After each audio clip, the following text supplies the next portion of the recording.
Welcome to Popternative, where we dive into topical discussions from the worlds of pop culture, social media, and sports.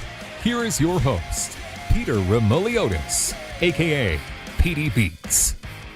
PD Beats here from Popternative, speaking to Taylor Gray about the film Night, which is going to be available November 16th. Taylor, welcome to the show, man. It's good to see you. Thanks for having me, man. I'm excited to chat with you and chat Night. We have we were talking about, it's funny, we did kind of what I call the pre-interview, I guess, right? And It was a lot of good time. You've been in a lot of cool projects. Thanks, man. Yeah, we got into some other, we had the pre-interview. We got into some other projects right off the bat. But Night, psychological thriller, a lot happening. One of those shows where I know the director Niki Koss, I'm friends with her, and the excitement when there was finally a release date, everyone seemed really excited about it. So what was it like kind of finally being able to talk about when it's out? I mean, you shoot this film and now it's finally out. What's that like for you? It's nice because, well, one, I'm excited to see the final cut of it. We got to see some early stuff. Yeah. But I don't think we've seen everything all the way through as it's been finalized. So that's always a fun thing. And it's fun to celebrate something that, that's the weird world of film and TV. Mm-hmm. Unlike theater, the performances that night, everyone who's there got to see it. Whereas this, we filmed it now a year and a half ago, actually right before COVID hit. And so it's nice to come back together with everyone on the creative team and see Niki and the other castmates and hang out. Absolutely. One can make an argument. I've talked to Niki about this. There's a lot kind of happening. It's being labeled, obviously, as a psychological thriller. It's got the horror component of it because there is some moments in the film that are really whoa, that's really terrifying. And it's got the drama. It's got a lot going on. It's a genre-bending movie, and I feel like genres are being bended these days. What do you kind of think about someone that's worked on a lot of amazing projects? Are you noticing that more and more, that genres are kind of being thrown out the window a little bit and there's a lot of combining happening?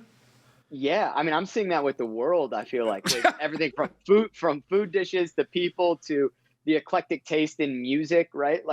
I think that's the evolution of art as well. Is we have these sort of pillars of genre, and then it's blending 1 and 2 together, and 2 and 3, and 3 and 4, and then with each sort of iteration and generation, we subvert the genre and we turn it this way. And you're right, Night definitely, while it is a psychological thriller, it has aspects of other genres in it, and it is also grounded in a different way than other films of that genre that I'm familiar with. Oh, absolutely. Are you a fan of the horror thriller genre, specifically as Taylor Gray, not Taylor Gray the storyteller, but you personally, are you into that stuff? Do you scare easily? I'm gonna come out and be honest, because you can't not be honest, right? I'm not. I've never been. Do you get scared? Is it because you just don't like it, or do you scare easy? I'll be honest. I do get scared. Horror films, I just have never done. Since I was little, I was I always associated movies with it's entertainment, it's escapism. I want to go somewhere enjoyable. Hell no, I don't want to. I don't want to be scared and sitting in a seat. All right, what's happening next? No, okay, we're good here. I don't like that. Thrillers though. I can get down with thrillers because what was the Shia LaBeouf one? That would be a thriller, right? Where they're Disturbia. That was a good one. It was called Disturbia, right? Okay, that was dope. I was down with that movie. Get Out, I think, is amazing. So I think the thriller genre is cool. It's just I also have issues sometimes with the premise of horror films. Sometimes the premise is so out there that it's really changing though. It's changing 100%. I definitely see that, and I feel like you have worked on. Have you worked on a horror movie before? I've worked on a thriller before, but I haven't done just straight horror. Ever. I mean, Night. It's funny because when I first talked to Niki about it, she was telling me that it was a horror film, and then it was announced and everything. It's psychological thriller, and the trailer came out, and I'm got a little bit of a hybrid here. I don't know if it's full horror. You know what I mean? No, I'm right there with you. It's definitely a hybrid. And yeah, it's fun. That's the funny thing too on a thriller or a horror film set. It's the opposite of scary. You know what I mean? While you're watching it, there are a lot of misdirects and turns and sort of they're red herrings. But in this, when you're shooting it, you're like, okay, it's cold. There's like 40 people watching you film. You're running off set right away, and it's just so funny the difference between what you're seeing and what is actually going on. 100%. And a really good cast for this film, man. Like yourself is in it, Nick Marini, who's in Cobra Kai. You have Maddie Carter-Opel, known for a lot of amazing projects like Stranger Things. Tony Todd, Eric Roberts, Brenna D'Amico, like Derek Augustine, like just like a really good cast. Yeah, they really assembled a good cast, and even cooler than that, everyone is really cool. Everyone was really nice and fun to work with, because sometimes you get on set and there are some like I don't know, some characters that you're like, well, they're not enjoyable to be around. It's funny because I did an interview with it's funny because I do a lot of interviews, and a lot of people are like, oh my god, like the cast, like we're family, right? And they say that a lot, and I've had like a few times where like someone has really emphasized like that doesn't happen all the time, even though like everyone's gonna like say it does. It definitely doesn't. And sometimes you probably hear that and you're like, bullshit. But yeah, like definitely. It's just because it's like kind of what you said about like the world too. It's like worlds are changing. News gets out really fast because of social media. Like it takes one person to like tweet out like this guy was not cool on set while we were shooting this movie, and then it's just and right. One person more than ever, people are willing to say that too. Yeah. Oh, yes. Yeah. I love the ones where like fired. I love the ones where it's a straight up like call out, where like it's just like, and like the person's not like. I saw one recently. I don't want to name names, but I saw one recently. Someone was like saying something, and obviously it was about politics because that's what it start. That's how it starts, right? Of course, right? The beef, and then someone said like, "I worked on a movie with you. You were a terrible person. Get out of here." See, I can imagine what you're talking about. You don't have to say the example, but they're in recent news, I've been seeing that as well. It's interesting as well. Okay, so like, get back to more positive things. I mean, you have worked on a lot of really cool projects that I want to talk about. I grew up, obviously, I'm a 90s kid, so Nickelodeon was a big thing. You worked on Bucket and Skinner. We talked about that in the pre-interview. But I actually have, like when I found out that I was interviewing you, I actually had like a legit question in regards to that. Not like, what was it like being on show? Like, I actually had a good question for it. In regards to the fact that you're going in, you're younger, you're a kid doing this show, you're on Nickelodeon, you know what to expect in a sense, right? A lot of people kind of use Nickelodeon, Disney Channel as that like stepping stone component. But I'm curious your mindset when you were working on it at that time. Like, did you talk to your managers, your parents about like the stepping stone? Were you just thrilled to be on the kind of a Nickelodeon show? Like, I'm just curious what your mindset was at that time. For sure. I feel you, because they're like, when you're on a Nickelodeon show, you're also around when you do your press days and publicity and stuff, you're around all the other kids who are on all the other shows. So like you almost have like a graduating class of Nickelodeon and Disney, because you're at all the same events. It's a big crossover. But it's funny because Nickelodeon and Disney, it's really for a youngster, a young actor, like one of the only, those two networks, I'm just making them one of the only opportunities to be a lead of a show. You know what I mean? Like, playing Bucket on Bucket and Skinner, no like real cable networks or what a character. No, it's just so cool. Like I was telling you about the pre-interview. Like I watched that like every episode of that show. I love that you watched it, because it has sort of had in its history now. It has sort of just had a little. It definitely got all the it got the Rocket Power fans too, if you know what I mean. Yeah, 100%. And it was fun. Like, it was such a blast to work on. But, like, it was so funny because you had, like, little kids going around to their agents, managers, like, okay, this is what our plan is from here. This is how we're going to sort of parlay this gig into this. And at the same time, you're like, look, we're on a show. We're doing the job that we love. And it's a blast. And especially on a show like that, you definitely are looking at your career as a whole. But at the same time, you had to enjoy what you're doing. And it was a sitcom, so it's fun. It, like, if you watch it, we did so many outrageous things. The amount of costumes I wore, I dressed up as a girl to get into a party in an episode.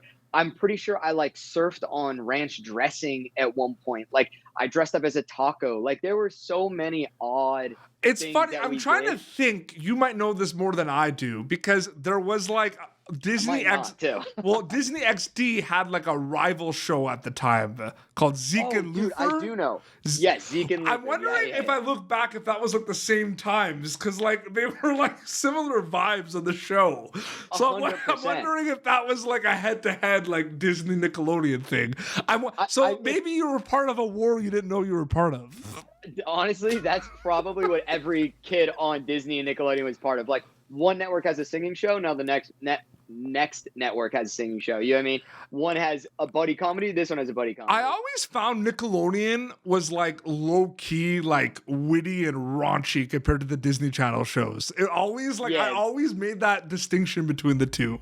Like they 100%. were always a little more punk rock, for sure. Yes. And so I think that was our sort of cornerstone of the market, was like, because I remember the executives, they would sort of go around from like, they would go one table read at iCarly, then they'd go to the next table read at Victorious, and then they'd come to our table read. And like, just the general feeling you got was like, okay, this is the one where we kind of can like break some plates and do some stuff that's even a little weirder. Well, because like I said, like Nickelodeon, like I watched, like growing up, like I watched both like Nickelodeon and Disney Channel and everything, but Nickelodeon was like always my jam. And Drake and Josh, Drake and Josh had some like some out there moments. I remember, because that was like a generation above us, probably show wise. Yep. I used to watch Drake and Josh, and I remember laughing. A lot of people say I look like Josh Peck, by the way, and like talk like a lot of people. Yeah, that's cool. That's a really cool one, because everyone knows what that is. Exactly, which is interesting. I just never saw it. Talking Nickelodeon, we're gonna go down to Disney now, Disney Plus. I mean, Star Wars Rebels. I mean, I remember when that was like announced and it was like a big deal. So like my simple question for you for that one is, you did a voice in that show. Has it hit you that you're like also like part of like the Star Wars universe a little bit? Like that's a pretty cool thing. Yeah, that one, I think it's still like I haven't fully grasped the scale and the scope of that, but I think I went into it's my own naivete where I was just like, oh yeah, this is like any other character going in doing this. I'd never done voiceover before, so I was like, that's going to be sort of a new beast to tackle and learn how to, like, you don't have all the faculties you normally have. It's one tool, and you're emoting just through your voice. And so there was a little learning curve, I think, in the first season to that. But then I approached it like I would any other character. The crazier thing was seeing the effect of it. Because like you said, when it was announced, never had I been a part of a show where before it had even been out, like we went down to San Diego, did Comic-Con, and like we had our own whole like half day. Huge, massive. And the announcement for that was massive, dude. Dude, I know. I was like, wait, what is going on? And so you kind of did the dog and pony show, going around and talking to a lot of people. But yeah, I still... I was fortunate to go to a couple conventions, and we would go to the UK or somewhere else in Europe, right? Or Canada or wherever it may be, and to see how global the show was. And I forget the number they had told us, the amount of countries that it was airing in. That, I think, hit me where I was like, oh, damn, I didn't really realize that, because we were just in a booth with the other actors. Well, that's a good segue to my next question about, like, because they're saying, like, we're in, like, the golden age of TV and content and film right now. And there's like a lot of reasons, and I'm just curious, in your opinion, like which reason kind of stands out? Like for me, it's always like the global aspect of things. Like I think it blows my mind that people can get a streaming, like so many countries have access to Netflix, for example, and like instantly, like hundreds of countries can watch a show that's crazy to me still. And then there's like the writing is amazing, stories that weren't told are getting told now finally that need to be told. Like what stands out for you in that regard, man? I mean, I think you really hit the nail on the head. The global aspect of, we're seeing, I think often networks they had a sort of mold, right, and a formula where they're like, this works, ad dollars go here, it makes money, let's just do it again, new faces, change it a little bit, make it a little more modern. And now going back to what we were talking about at the very beginning, like subverting genre and bending it all, like the fact that Parasite wins an Oscar and that like Squid Game is as big as it is. I love Narcos and Money Heist. There's a show on Netflix that I think is one of the coolest shows, and it's a show from Spain, you know what I mean? And the fact that we're getting these stories from everywhere in the world, and it's just a bridge of empathy as well, which I think is amazing, because that's what will only drive us to be more global as a society and more tolerant and accepting of different people and ways of life. I agree with you. Did you watch the last season of Narcos, the Mexico? The new one that came out like Yeah. this week? No, I'm not done yet. I interviewed the whole cast for the junket. Oh, hell yeah. That's So- sick. Were they cool? So cool. Like, I love to hear the that. coolest. I love to hear that. Yeah, like, I man, love to it's hear that. and like they're so cool. Like, it's funny because like there's like people that watch a show. Like, don't you find like the feel of it is so like the swag of all these characters, right? Like, you know what I'm Oh, talking yeah. about, eh? That's one of those shows that like as an actor, when it's in your occupation, you watch everything with maybe a little bit of a different perspective, but that's one where you're like, damn, it would be cool to be in that world. Oh, absolutely. No, it would be cool. You worked on Thunderstruck with Kevin Durant that we talked about. That's cool. I mean, That's cool. Yeah. That one, honestly, that's probably what my dad thinks is the coolest, just because like both him and my mom were able to come out. We shot in both Louisiana and Oklahoma, because some of the stuff during the game that we shot, like that was in the middle of actual Thunder games. They would like announce to the crowd there, they'd be like, hey, heads up, halftime's going to be a little longer today. And I think we did it over the course of a few games when they had a home stretch, and they were like, don't mind us, but there's a kid who's going to be shooting a half-court shot, and then he's going to ride a bike across the court. But just keep on doing what you're doing. And so it was crazy to be a part of something because that was pretty big and with Warner Brothers, but also I could have just been fine playing basketball with Kevin Durant every day, because that was really what it came down to. I thought. Yeah, but it's interesting too, because it's like okay, yeah, like Taylor Gray did a movie with Kevin Durant, right? But it's like Taylor Gray did a movie with Kevin Durant, right?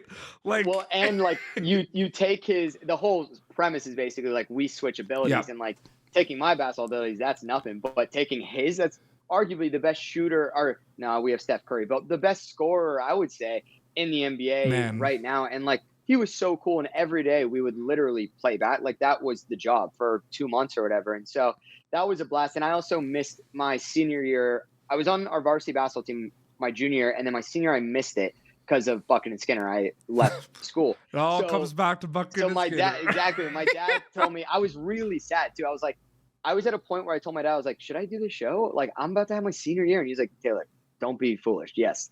And so he said it was the full circle moment of like, that gets to count as your senior year, which fair enough. So I want to stay positive or anything, but like, it's funny because you talked about that your senior year and everything. I mean, being like what do they even call it in Nickelodeon? Like child actor?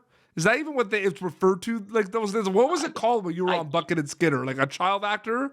Kid actor? I guess. I mean, I think we look at it a little differently, because there were a couple of younger characters on the show, and they were genuinely like child actors. Yeah, so like teen actors. I don't know, like, because we were 17, 16, so like it.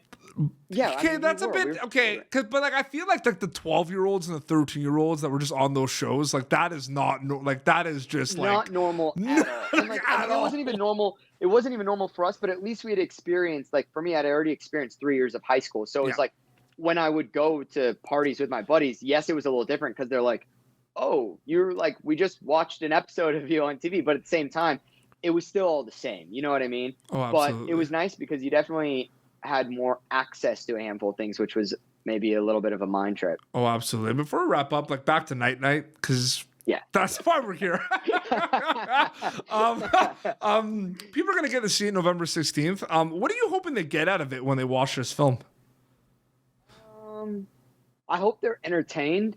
I hope they don't get as scared as I do in films. I hope, and I hope maybe like to what we were talking about earlier, how we're like bending genres. I hope maybe it makes them see things or look at things in a new light. But at the end of the day, I think this genre, what is most important is to like give people a thrill. So I hope for an hour and a half they enjoy it and they get that excitement. It's pretty cool because I've done 3 Night Night interviews so far. Like I've done Derek, and I did Niels Visser, and when I close my interview with that question, everyone's given a completely different answer for that, which is like, right, I like that. Yeah, exactly. It's good stuff. So Taylor, thank you so much for coming on Popternative, man. I really enjoyed chatting with you. Oh, thank you so much, Pete. It was great chatting with you. Absolutely. So yeah, November 16th, Night. Where can people follow you on social media to keep up to date with everything? I'm on Instagram, TaylorGray3, and on Twitter, I'm Taylor Gray. Amazing. Well, this has been Popternative, youtube.com/Popternative for previous episodes. Until next time, this is Taylor Gray and Petey Beats signing off.